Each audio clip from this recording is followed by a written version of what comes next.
Welcome back, guys. This is season 1, episode 3, and let's just hop right into it. So, I've mentioned previously, I was not prepared, naively not prepared for this pharmacy manager journey to accelerate the way that it did. And that was just not being emotionally ready or prepared to accept that things were happening. But it brought about a dilemma, a real dilemma for me. And it may seem very simple to other people, but it's something that means a lot to me. And I'll explain. When I graduated pharmacy school, I feel like there was this concept that if you went into retail, if you stayed too long, you would be nothing but a retail pharmacist. It went a step further to say 2 years. You had a 2-year max. That if you had not navigated out of retail pharmacy in 2 years, that is all you would ever be. And I love retail. I really enjoy it. It gives you enough monotony, but it also brings surprises. It works for my personality. It works for me. And so I love it. I enjoy it. But I'm the type of person that I fear commitment to a certain level. And so I made a promise to myself that I would not be stuck. Now, let me kind of set this up for you. I graduated pharmacy school with a 4-year-old. So I start pharmacy school. My daughter is months old, like literally 3 months old. I just had her C-section. I'm preparing to be married. And I'm just not in the position where I can go do a residency and make half of what my expected salary is supposed to be for 1 to 2 years. The job market isn't all that great. I end up working a year just kind of part-time before I end up finding full-time work. What a time to be alive, okay? And so in reality, whether or not I could have just jumped into something different or whether I could have taken my time, I'm not sure. That's just me being honest. But where I landed, would I have landed there if life was different than it was for me? I'm not sure. So I set this goal. And I strongly believe, especially with pharmacy, because it's such a broad field, what you end up doing in pharmacy is dependent on what you end up being exposed to in pharmacy.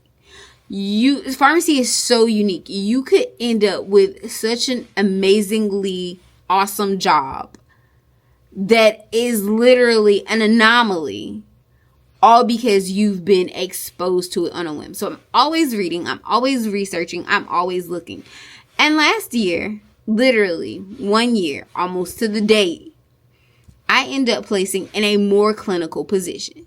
And so if you follow me on social media, I document being an overnight clinical pharmacist. I verify inpatient orders for mental health facilities all over the nation. And that job gives me purpose in a way that retail pharmacy does not. It activates a different part of my brain. It thrusts me into problem solving in a different way than what retail pharmacy does. It comes with its own set of challenges, but differently.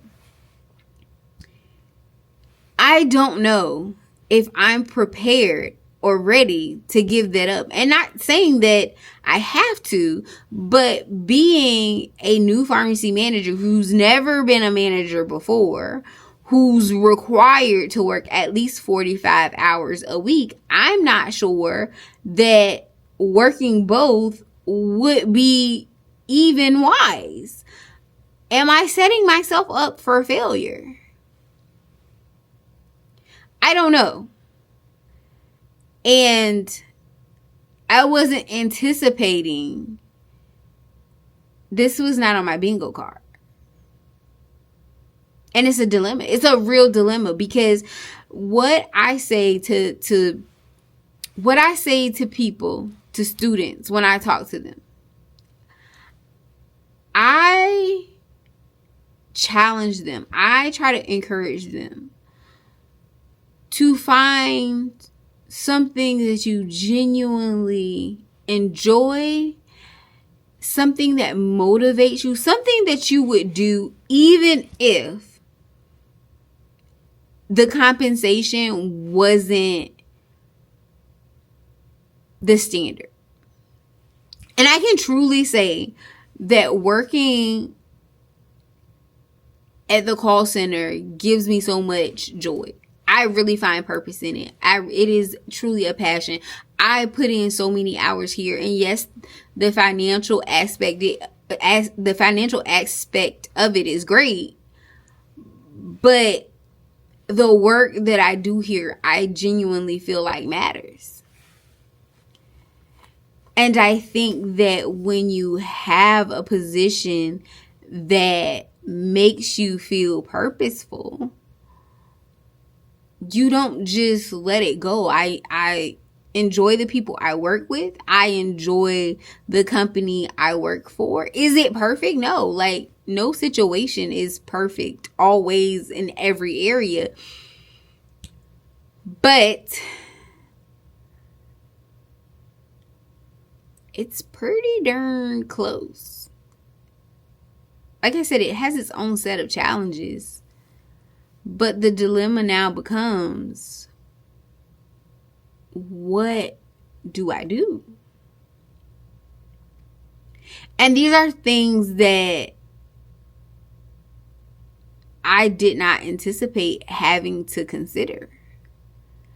And they have real life consequences, not just financial,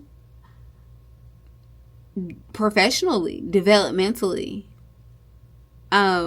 personally, because this is a goal that I set for myself. And maybe okay, the win is that I set the goal and that I accomplished the goal. So check mark, move on. But what if my work here, my development here is not done? And merging two, or not merging, but engaging in two different areas of pharmacy at the same time, it never dawned on me. It never occurred to me that at some point we would get to a fork in the road, or the end of the road.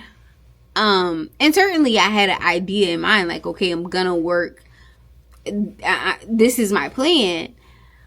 But again, I've almost been here a year, and I didn't foresee the plan just kind of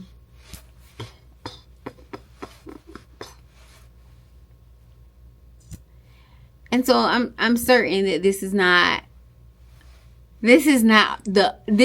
a part of the journey that you were expecting to watch. Because this is not a part of the journey that I was expecting to experience or talk about. But it is a very real thing. And I don't know what I'm going to do. And I have to really, like, give everything consideration, because I'm one person. And not only does the job need me at my best, these jobs need me at my best. My family, I need me at my best. My children need me at my best. My husband needs me at my best. I don't know. I've created a system that works well for this situation, but what a system can I create? A system that's gonna work well for what I'm about to go into. I really don't know. Yeah, I don't know. But until next time, bye.